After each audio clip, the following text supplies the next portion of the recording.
Prior to working in the Lok Sabha, he has served as Kerala's State Education Minister. Mr. Basheer is a National Organizing Secretary of Indian Union Muslim League, or IUML. IUML stands to represent Muslim aspirations and currently has 15 sitting MLAs in the State Assembly of Kerala. The party is credited with strengthening the Muslim community's political participation in Kerala without any communal antagonism. I would like to invite Mr. Basheer to please come to the stage and share his thoughts on this another representative.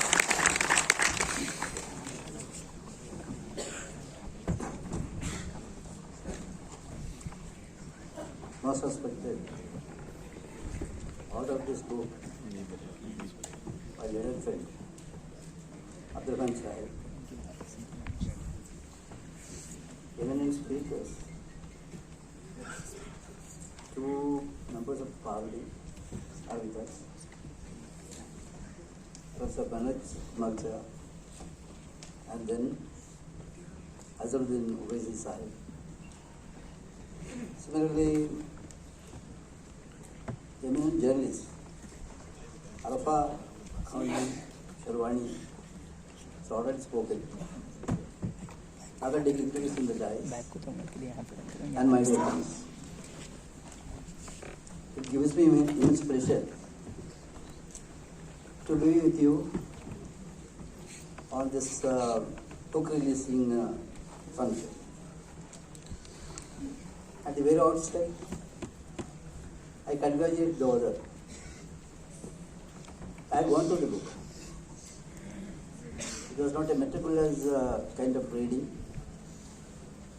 but I could understand what exactly is in this. First of all, I would like to say that the author deserves all congratulations. He did a marvelous work. There is no doubt that he collected a lot of information. This book is very informative. There are adequate statistics with regard to state politics and empowerment of the minorities, Muslims, and all the details. This can be used as an instrument or tool for the plan makers and the R&D students and that kind of persons.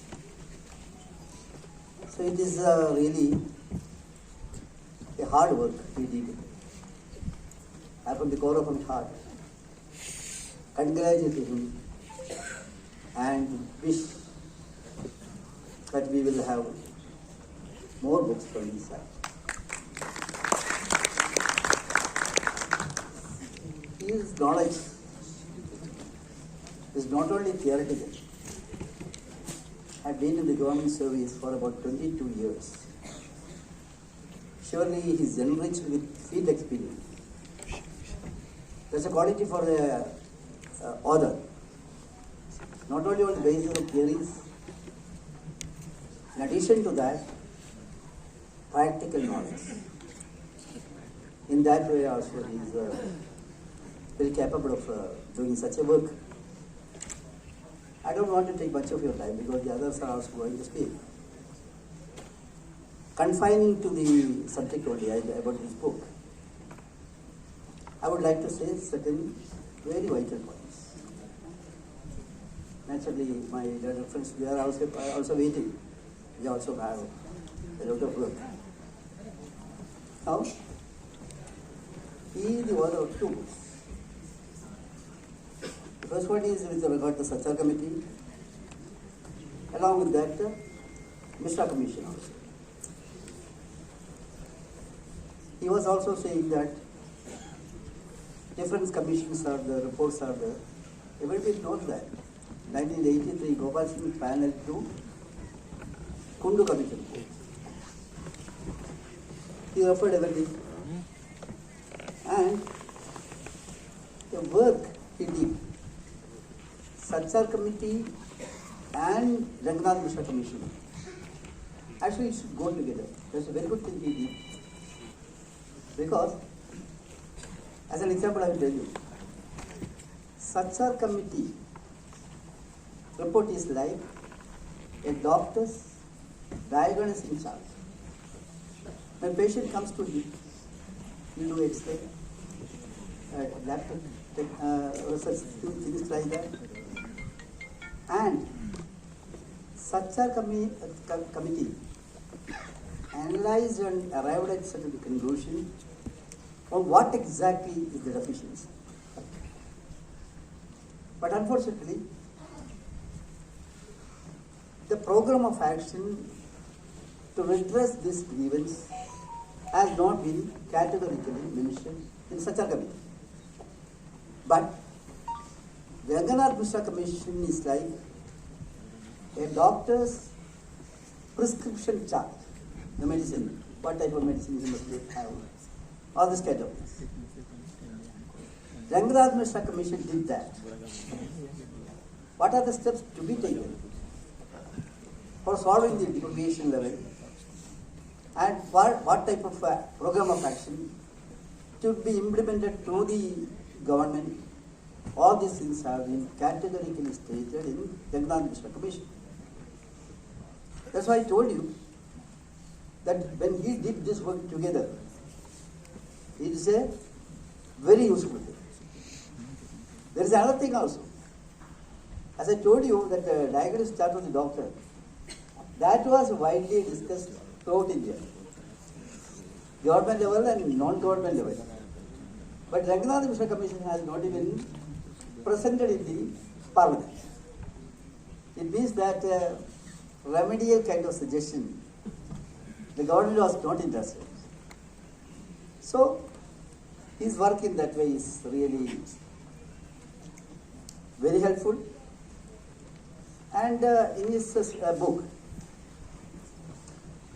he has have made some kind of what is called conclusion and way forward. There also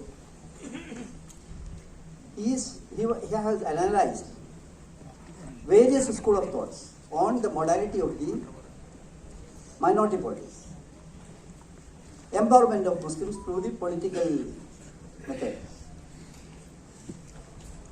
I agree with him in certain things. This analyzing, there was different school of thought. Advance I was also coming. Now, this thing, different school of thought, some section of the Muslims, they argued that we need not have any intervention in the election process. There was an argument like that. But finally they also changed it. There was another school of thought that we need not have an exclusive political party. We will join in the secular parties and use our good office to get the things done. There is another school of thought, that is, Muslims must have an exclusively political party to redress their grievances. We stand with the third school of thought, that in the parliamentary democracy, ballot is the most powerful weapon. Without an exclusively political parties, that cannot be attacked. So I strongly argue that the only remedy is to have exclusively political setup for the Muslims. I will tell you the classical example of Kerala. I myself was the Minister for the Education for about 7 years. There, of course, you might have gone through the details of the Satsar Committee report. In Satsar Committee report, there is a chapter, I have forgotten, 9 or 13 like that. What it was, whether castes, whether reservation is adhered in different states. They have given names of all the states. But in that list, Kerala is the only state in India which are very much advanced as far as minority matters are concerned. Not only that, Kerala is the only state which continue with the system of religious-based reservation. In other states, of course, in the category of backward communities, that is the white habit. Because of the political presence of Indian Union Muslim League, who fought for this and maintained that. I'm not just arguing for my party in that way. There are many things. I will tell you another example. There was a government of India scheme which is known as Area Intensive Scheme for Educationally and Socially Backward Minorities. Our leaders, they also may be fully aware of it. That was only a one-time payment from government of India, a lump sum amount. After that, there is nothing, no continuation like that. When I was the minister there in the state, we came to Delhi and had a discussion with everybody concerned, and we got 42 schools like that. AIP, that scheme was at that time. Then it was merged with the Madrasa Modernization Scheme. When we took that decision, there was no continuous payment from the government of India. According to that scheme, it is only one-time pay. Then we started inquiring in different states whether any kind of continuation is done in that or not. Nothing like that. But we took an initiative. When I was the minister, we took an initiative. What? In what level? We gave recognition to that school in accordance with the KER.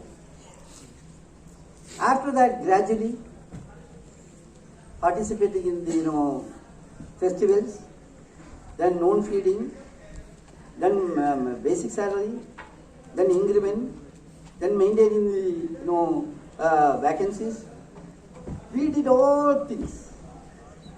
Nowhere in India, according to this AIP scheme, continuation was not done. But we did, in spite of all the objections. We argued that this is the real purpose of the scheme. There are many things to say. I don't want to go to that way. As far as political power is concerned, that is the only thing which can be instrumental in the development process or empowerment of the backward section of the society. So I once again reiterate my stand that the only alternative is to have an exclusive political party. I am not saying that some who are there. Pavaisi and myself witnessed in the parliament on certain issues. Economically forward communities reservation issue. When it came in for the discussion, what happened? You might have seen everything in the TV, except IOML and the YC parties. What are they against it? We were knowing the consequences of it. I mean about the Lok Sabha. Me and Mr. Lok Sabha. That's why I have a question. What I am saying is, we voted against it. We were bold enough to take that stand because we stand for the minorities and minorities Muslims. And I contested next time in the election. Some people said that you may get different kind of opposition from different communities. I am sure that different communities need not disturb us in that way. I was also instrumental in starting Sanskrit University in Kerala. That's a different thing. Because we believe that everybody should be accommodated. And other sentiment of the other religion, that also is to be honored. So in that way, we did our work.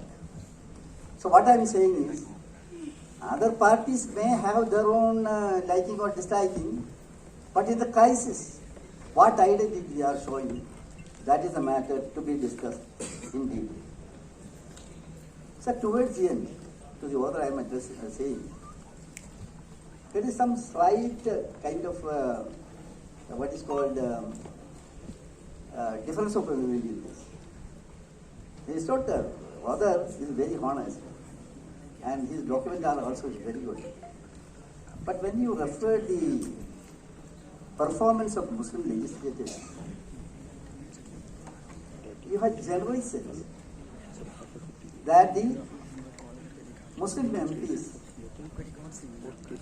were not active and they were not even performing.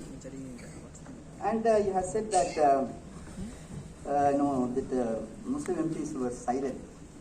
All this. To correct the facts, to straighten the facts.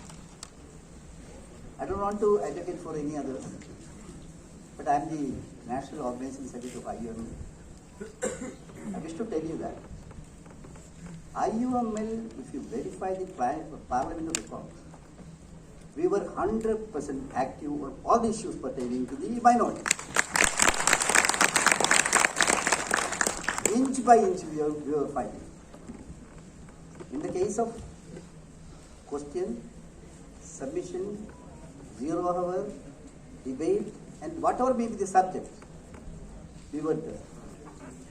So what I want to do is, we have to straighten the record. You're going to,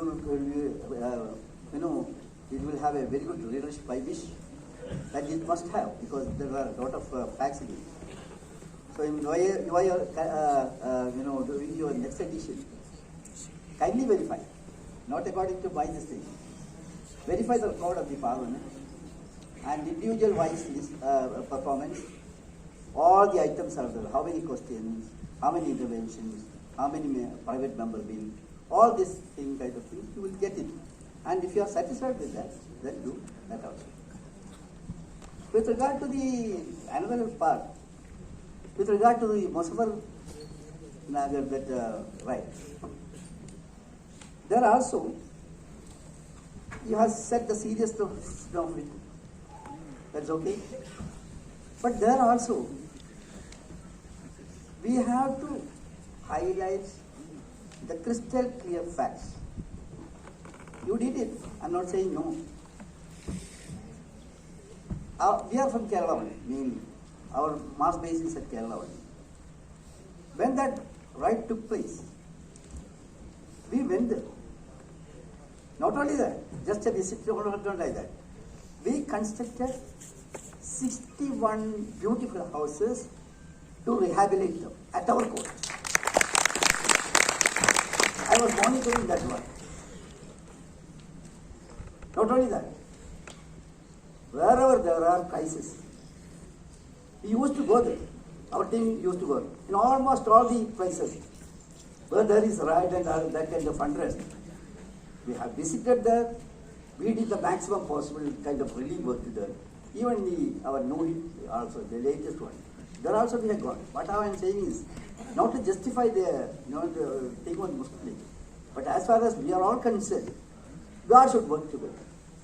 It's not the question of one particular party, because one particular party we are having mass base at Kerala mainly, but throughout the country, if this kind of move should take place, then after formation of exclusively political parties, how far it is possible to have alliance with the others?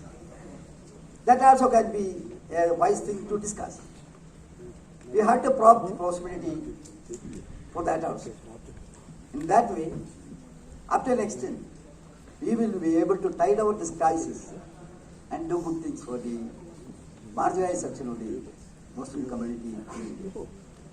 I once again express my heartfelt thanks to the author for bringing such a valuable document, and I hope that this is to be translated in different languages in India. We will take initiative to do it in Malayalam for Kerala. May God bless him. May God accept this as a noble deed on his part. For this few words, I conclude. Thank you very much.